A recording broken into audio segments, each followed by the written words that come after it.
நேற்று போட்டிருந்த ஃபுல் வீடியோவில் வந்து பார்த்தீங்கன்னா நிறைய பேர் அம்மா வீட்டுக்கு போலியாக்கா லீவுக்கு அப்படின்னு சொல்லி கேட்டிருந்தீங்க. அந்த வீடியோ பார்க்கலன்னா பாருங்கள். அதெல்லாம் ஃபுல் பேண்ட்ரி ஆர்கனைசேஷன் பற்றி வந்து போட்டிருப்பேன்.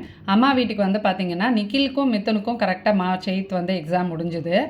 சரி அம்மா வீட்டுக்கு போகலான்னு நினச்சா பிரணவுக்கு வந்து எக்ஸாம் ஆரம்பிக்கலை. இவங்களுக்கு கரெக்டாக எக்ஸாம் முடிஞ்சு லீவு ஸ்டார்ட் ஆகும்போது தான் அவனுக்கு வந்து எக்ஸாம் ஆரம்பிச்சிது.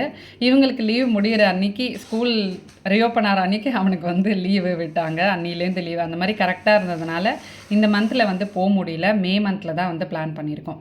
அம்மா வந்து கல்யாணம் ஆன புதுசில் எங்களுக்கெல்லாம் கும்பகோணத்தில் வந்து இருந்தாங்க அப்போது. அதனால் இந்த மாதிரி லீவ் டைம்ஸ்லாம் இருந்துச்சுன்னா 10 டேஸ் 15 டேஸ்லாம் போயிட்டு நானும் சரண்யாவும் ஸ்டே பண்ணுவோம். ஆனால் நிறைய பேர் சொல்லுவாங்க, எல்லோரும் ஒரே ஊரில் இருக்கீங்க, ரொம்ப ஜாலி, எப்போ வேணால் பார்த்துக்கலாம், அடிக்கடி பார்த்துக்கலாம்னு சொல்லுவாங்க. ஆனால் பெரிய டிஸ்அட்வான்டேஜ் என்ன அப்படின்னா, ரொம்ப நம்ம பக்கத்தில் வந்துட்டோம் அப்படின்னா போய் ஸ்டே பண்ணுறது தங்குறதெல்லாம் ரொம்ப கம்மியாயிடும்.